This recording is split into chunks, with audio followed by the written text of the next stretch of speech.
Hello et bienvenue sur le podcast Entrepreneuse sans succès. Je suis Claire, entrepreneuse depuis près de 5 ans et je te partage ici, seule ou avec mes invités, des réflexions autour de l'entrepreneuriat, de la productivité, de la tech, des outils no-code et d'IA. Je te partage avec honnêteté et transparence mon quotidien d'entrepreneuse avec ses hauts et ses bas, un journal de bord pour te partager mes réflexions quand j'en ressens le besoin. Alors si tu veux me rejoindre dans cette discussion, installe-toi, ça va commencer. Hello à tous, j'espère que vous allez bien. Bienvenue dans ce nouvel épisode. Je suis trop contente de vous retrouver cette semaine avec un épisode que mon équipe m'a conseillé. Et j'étais en mode, mais c'est vraiment un super sujet. Tout ce qu'on ne vous dit pas sur le no-code. Parce que, on va se le dire, le no-code, ça a une image qui, à mes yeux, ne reflète pas du tout la réalité. Déjà parce qu'il y a no devant code, comme si factuellement ça allait s'opposer.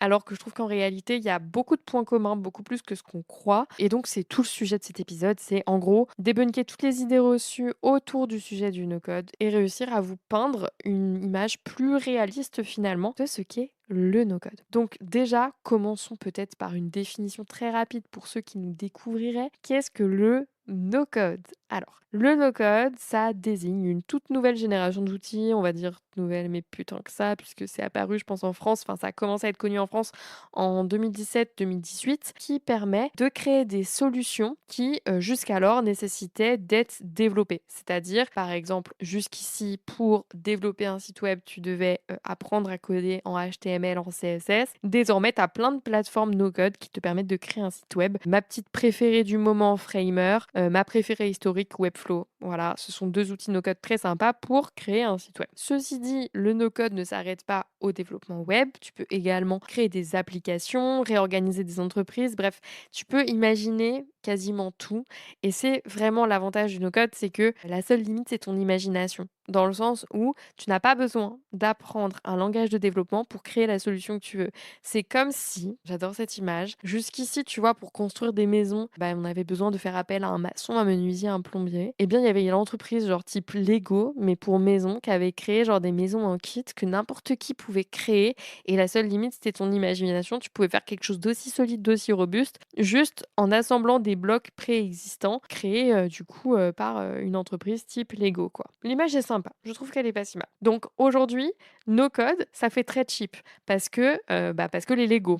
On voit ça un peu comme un jouet, on se dit que c'est très, très simple. Seulement, suffit de mettre une personne totalement novice sur Make pendant 5 minutes pour qu'elle se rende compte que très clairement, c'est pas si simple. Moi, j'ai j'ai toujours l'image en tête, d'une cliente qui m'avait fait trop rire. Je la mets sur Make, mais ça faisait un moment, que je l'accompagnais et franchement, elle est top, hein, loin d'être bête. Ouh là là, très, très intelligente, mais c'est vrai, pas du tout technique. Et la première fois que je la mets sur Make, elle me dit: «Mais quoi? Mais faut faire tout ça?» Mais moi, je pensais qu'il suffisait d'assembler les blocs dans le bon ordre. Et j'ai rigolé et je me suis dit: «Dans les faits, un jour, ce sera ça, c'est sûr. Genre, c'est qu'une question de temps».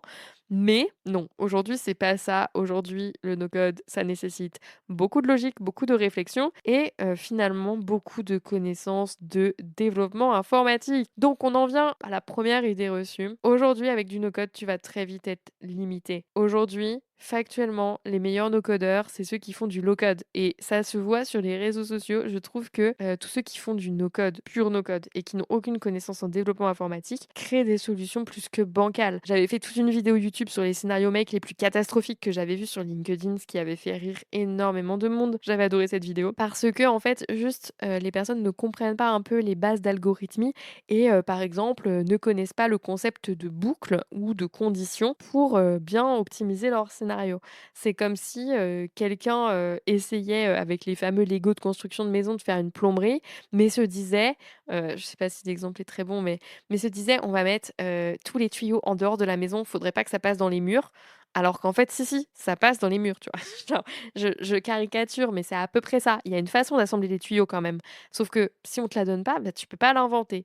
D'où le fait que je maintienne fermement, et j'y crois vraiment, que pour moi, c'est primordial aujourd'hui d'avoir des bases théoriques de code pour faire du no-code.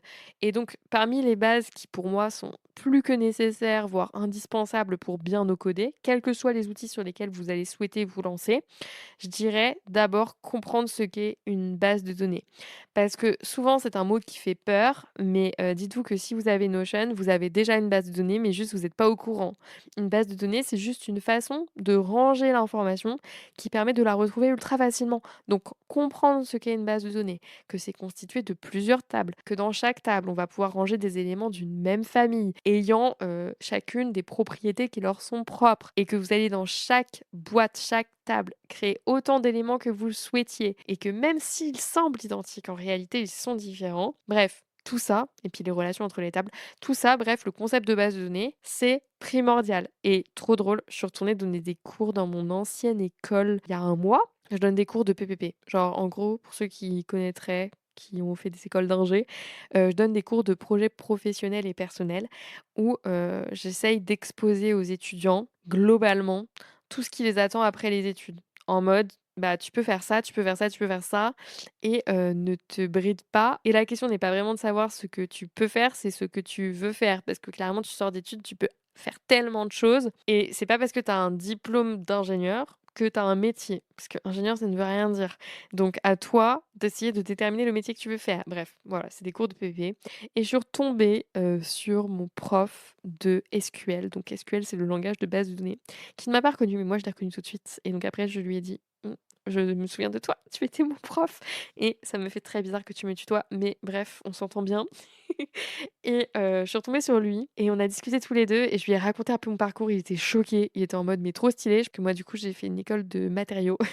Je pensais pas que quelqu'un dans la filière physique, en gros, globalement, un jour ferait de l'informatique. En réalité, on est bien plus que ce que les gens croient. Et je lui dis très sincèrement, le cours de SQL, ça a peut-être été un des cours, les plus utiles que j'ai fait dans mon école. Cours de SQL et cours, de schéma des bases de données, là, modèle Meurice, bref. Le truc, c'est que quelqu'un qui aujourd'hui se lance en no code sans avoir ces concepts de base de données, il va typiquement se retrouver sur Notion et faire n'importe quoi avec ses tables, oublier de créer des relations, pas comprendre pourquoi il y a différents types de propriétés. Voilà. Et ça donne des espaces Notion en bazar et des personnes qui ragent sur LinkedIn en disant: «Ah mais c'est de la merde Notion, je comprends rien, ça marche pas». Bah, en fait, c'est comme tout outil, le résultat sera à la hauteur des compétences du créateur. Voilà.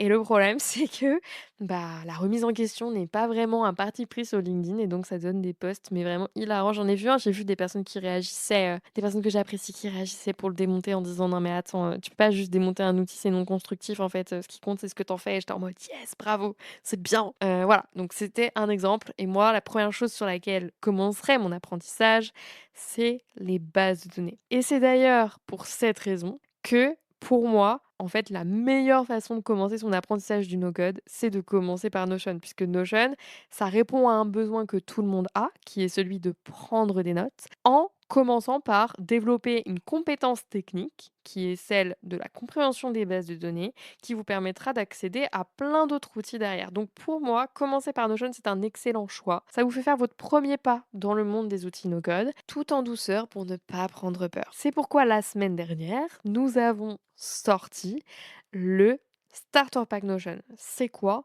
C'est une mini formation à 24 €. Oui, oui, oui. Qui vous permet d'accéder à une mini formation MOOC d'une après-midi. Vraiment, je vous garantis qu'en une après-midi, vous pouvez la suivre sur Notion, avec toutes les bases théoriques concernant les bases de données pour vous amener à comprendre ce concept théorique, associé à un mini template Notion pour commencer à l'utiliser, notamment sur une partie gestion de projet, prise de notes. Comme ça, vous n'avez pas 1000 tables, vous n'êtes pas perdu, vous n'avez pas un truc qui sort dans tous les sens, et vous pouvez le faire évoluer sur des bases saines. Tout le monde a une table de gestion de projet qui est assez similaire et une table de suivi de notes assez similaire. Donc, on a mis un peu le squelette de base duquel nous, on repart pour toutes nos missions freelance finalement, pour que vous puissiez commencer votre apprentissage sur l'outil. Donc, c'est un super moyen déjà de vous rendre compte d'autre chose. C'est que, en fait, pour moi, le no-code, c'est pas fait pour tout le monde. Il faut quand même kiffer le truc. C'est-à-dire que c'est OK de pas aimer créer des solutions. Il y a plein de personnes qui, quand ils découvrent le no-code, vont péter un câble dès que ça va marcher. Et Ça, bah, j'ai envie de vous dire, c'est OK. On n'est pas tous faits pour créer des solutions, mais du coup, les outils no-code, même Notion, ne seront surtout pas faits pour vous. Et vous avez le droit de l'assumer et de dire que vous préférez utiliser des outils SaaS type Monday, Asana. Ce sont de très bons outils pour des personnes qui n'ont pas envie de se prendre la tête à créer des solutions sur mesure et qui sont prêts à se limiter, et c'est pas du tout négatif quand je dis ça, aux fonctionnalités prépensées par les éditeurs de plateformes en fait. Asana existe parce qu'il y a des personnes qui n'ont pas le temps de créer des solutions et qui préfèrent arriver sur un outil où ils mettent les pieds sous la table, tout est prêt, ils sont prêts à travailler. C'est OK. Notion, tu allumes Notion, tu l'ouvres, tu l'installes, c'est vide, une page blanche. Tu veux commencer à travailler, tu fais quoi? Si t'es pas un minimum formé sur ce qu'est justement une base de données, une table et même les notions de page, de bloc, enfin, il y a énormément de choses à connaître un peu, pour commencer à prendre en main Notion, tant c'est différent des autres outils que vous pouvez utiliser jusqu'ici. Donc en fait, c'est OK de pas aimer, et je pense d'ailleurs que, c'est encore plus vrai pour l'automatisation, hein. L'automatisation, moi je dis souvent, c'est 95 de temps du débugage et 5 de kiff parce que ça marche, et ça, c'est très commun avec le développement informatique. En fait, aimer faire du développement informatique, aimer faire du développement no code, ça fait appel un peu au même truc dans notre cerveau, c'est aimer résoudre des problèmes. C'est-à-dire analyser ce qui se passe, comprendre ce qui marche pas, proposer des solutions et les créer. Moi, ce que j'aime, c'est cette démarche de création, de résolution de problèmes. Et si t'aimes pas ça, et c'est OK, je pense qu'on est tous faits pour aimer des choses différentes et c'est totalement normal, eh bien, passe à autre chose. Et d'ailleurs, dans les entreprises que j'accompagne un peu à grande taille, en fait, on choisit les personnes qu'on forme sur Make selon leur goût. En fait, ça sert à rien de forcer quelqu'un qui aurait pas des appétences pour ça à se lancer dessus, parce qu'il va y aller à reculons, il va pas kiffer et ça va pas être agréable pour lui ni pour nous.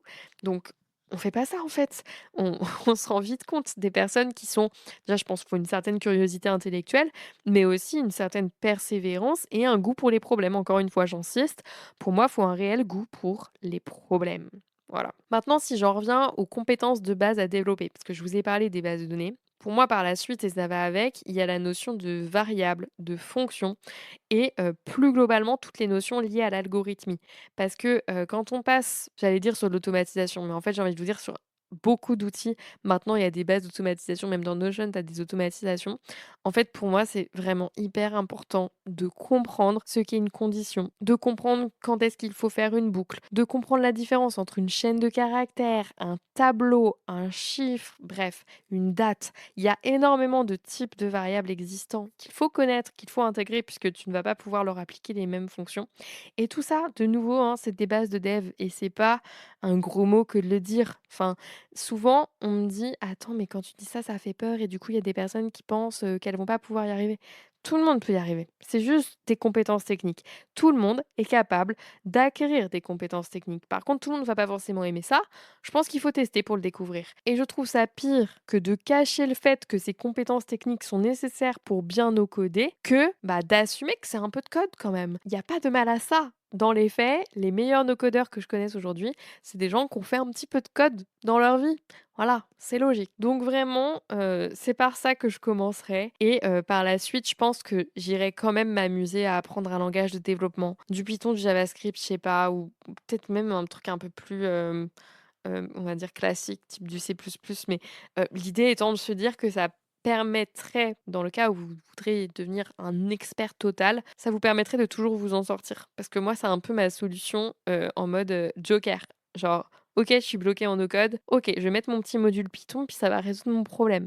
C'est tricher, parce que c'est plus du no code, mais en fait, il faut le dire. Aujourd'hui, tu as quand même des limites. Après, c'est très, très rare, hein, les moments où je dois rencontrer ces limites. Et d'ailleurs, avant même de parler putain, j'ai oublié un truc hyper important là. Avant même de parler d'un langage de développement, il faut apprendre ce qu'est une API. C'est la base de tout ce qui se passe sur le web. Apprendre à lire une documentation API. C'est pas très compliqué, c'est comme apprendre à envoyer une lettre par la poste. Il faut comprendre qu'il y a un destinataire, un expéditeur, un contenu de lettre, bref. Tu vois, si tu as compris ça, tu vas vite comprendre ce qu'est un call API. Voilà, c'est pas plus compliqué que ça, sauf que l'adresse s'appelle l'URL, que l'adresse de l'expéditeur, c'est en fait, ta clé API et que, ton timbre, c'est, le quota que tu vas devoir payer typiquement à OpenAI pour cette requête. Mais bref, c'est pas plus compliqué et c'est ça qui est presque fascinant, c'est que en fait, je pense que les métiers bon là, je vais m'avancer sur des choses où je me suis pas du tout assez documentée, mais il fut un temps où je lisais beaucoup de livres là-dessus. Donc je ne pense pas que je vais dire de grosses conneries, mais il fut un temps où, le monde de l'informatique rapportait tellement d'argent et en vrai, c'est encore le cas, que, les personnes sachantes faisaient croire à tous les autres que c'était inaccessible pour, garder le savoir et garder tout l'argent pour eux. Bah, c'est très dommage et puis, aussi, il faut le dire, empêcher les femmes, de s'intéresser à ce sujet alors que les premières informaticiennes étaient bien des femmes et non des hommes. Mais bref, on va pas rentrer dans des sujets, de ce type parce que je vais mettre tout le monde à dos. Vraiment, c'est accessible. C'est pas parce que c'est accessible que ça va plaire à tout le monde, encore une fois. Mais lire une documentation API, moi, ça fait partie d'une des sessions du bootcamp Make. Il y a un moment où on se tape la documentation API d'OpenAI, on le fait avec plaisir, grand kiff et ça vous permet de ne plus être limité par les modules proposés par Make. C'est-à-dire qu'à partir du moment où vous savez lire une documentation API, vous savez utiliser n'importe quelle API existante. Vous pouvez créer vous-même votre API demain, je sais pas, une API qui, vous génère, je sais pas, des photos de chats aléatoires par IA et vous connectez à celle-ci pour les envoyer, à vos abonnés qui vous écrivent sur Instagram. J'en sais rien, tu vois? Je raconte n'importe quoi, mais c'est possible, voilà. Donc apprendre à lire une documentation API, pour moi, c'est hyper important et c'est, bah, un peu la finalité de moi, ce que je propose avec, le bootcamp Make. C'est que si tu en arrives là, tu commences à avoir un niveau technique assez sérieux pour créer des systèmes et donc, potentiellement derrière avoir une expertise assez conséquente pour envisager de te lancer en freelance. Et pourquoi pour moi c'est forcément séparé ces 2 étapes? Parce qu'il y a beaucoup de personnes qui me contactent et qui veulent direct se lancer en freelance sur des sujets no code. Bah, parce que tu vas pas forcément aimer ça, finalement. C'est pas parce que tu kiffes regarder des vidéos YouTube de personnes qui no code. Tu vois, moi, j'adore regarder des vidéos YouTube de personnes qui font des gâteaux, de la pâtisserie. Combien de gâteaux ai-je pâtissé dans ma vie? Très, très peu. Voilà. Et le peu de fois où je l'ai fait, c'était vraiment pas fou. Quoique j'ai pas pris de cours, peut-être que ça m'aurait aidé. Mais bon, c'est pas non plus une passion. J'ai des potes dont c'est la passion qui vraiment sont devenus très bons. Moi, j'ai décidé que je préférais manger les gâteaux. C'est OK. Et bah, c'est pareil avec le no-code. C'est pas parce que tu kiffes regarder des tutoriels no-code sur YouTube que, bah, ça va faire de toi un bon no-codeur et que tu vas apprécier l'expérience. Donc commence par tester, t'engage pas sur un truc, aussi énorme que je vais me lancer en freelance, en no-code du jour au lendemain, alors qu'actuellement je suis responsable RH d'une entreprise. Voilà, ça n'a aucun sens de faire un changement aussi drastique alors que tu sais même pas dans quoi tu te lances. Commence par développer l'expertise technique. Au moins, commence par t'intéresser à tous ces sujets, commence à essayer de créer tes propres solutions, commence avec le petit starter pack Notion à la limite. Ça t'engage pas à grand chose et ça va te permettre de découvrir un tout nouveau monde, de voir si ça te fascine, si ça t'intéresse et à la suite de ça, ta curiosité t'amènera vers les outils qui t'intéresseront le plus. Souvent, il y en a plein qui me disent: «Je sais pas vers quel outil me diriger». T'inquiète pas, laisse le temps faire les choses. Commence par des outils de base type Notion et en fait, au fur et à mesure où tu feras tes recherches en ligne, tu découvriras de plus en plus d'outils sur des sujets hyper différents et naturellement, en fait, tu feras le tri selon tes appétences et selon tes goûts. Et une fois que tu auras ton expertise technique et là, ça peut prendre plusieurs mois, plusieurs années, je pense qu'en vrai, en 3 à 6 mois, on peut développer une assez bonne expertise technique si on s'en donne vraiment les moyens pour derrière se lancer, en faire une activité. Mais de la même façon, si tu as jamais lancé de business, il te faudra de nouveau 3 à 6 mois pour réussir à en vivre. Donc c'est pour ça que moi, les bootcamps qui te promettent le 2 en un, développe ton expertise technique et lance-toi en freelance en moins de 3 mois et génère plus de 5 000 € de chiffre d'affaires, je n'y crois pas. Je n'y crois pas une seule seconde. S'il y a une recette miracle pour, réussir à faire cette prouesse, bah, écoutez, je la connais pas. Voilà, parce que pour moi, il y a pas de miracle. D'ailleurs, pendant le bootcamp Make, on me dit: «Mais, en fait, c'est un truc de ouf comment le cerveau» et je suis d'accord avec ça, hein, le cerveau mature les sujets entre chaque session. C'est-à-dire que tu n'es même pas obligé de travailler. En fait, après la session, le cerveau, il continue de travailler et quand tu reviens à la session d'après, tu as eu des déblocages et ça, c'est vraiment très, très réel sur des sujets, compétences techniques liées à la logique. Moi, je trouve que vraiment ça prend du temps et c'est pas forcément du temps de travail. Moi, je sais que quand je développe des choses comme ça, des solutions, bah, très, très souvent, finalement, je me retrouve à devoir, dormir ou prendre une douche pour trouver la solution. C'est pas en restant bloquée sur le problème que je trouve la solution, c'est en allant faire totalement autre chose et limite en l'oubliant sans faire exprès, mon cerveau trouve la solution. Parfois, je suis dans ma séance de sport, bam, je me dis: «Oh, mais j'ai pas testé ça» et hop, j'ai trouvé la solution. Donc voilà, c'est c'est comme ça prend du temps et je vais pouvoir la placer encore une nouvelle fois parce que j'adore cette phrase. Merci San pour ta sagesse. Si c'était si facile, tout le monde le ferait. Voilà. Bon écoutez, je crois que je vais arrêter parce que ça y est, je crois que j'ai débunké les plus grosses idées reçues à mes yeux sur le no-code et que j'ai fait le tour de la question de ce qu'on ne vous dit pas sur le no-code. J'espère que cet épisode vous a plu. N'hésitez pas à me le faire savoir en commentaire, à me laisser 5 étoiles sur votre application de podcast préférée. On se retrouve comme d'habitude dès la semaine prochaine pour un nouvel épisode. Passez une très belle journée, une très belle semaine. Bye!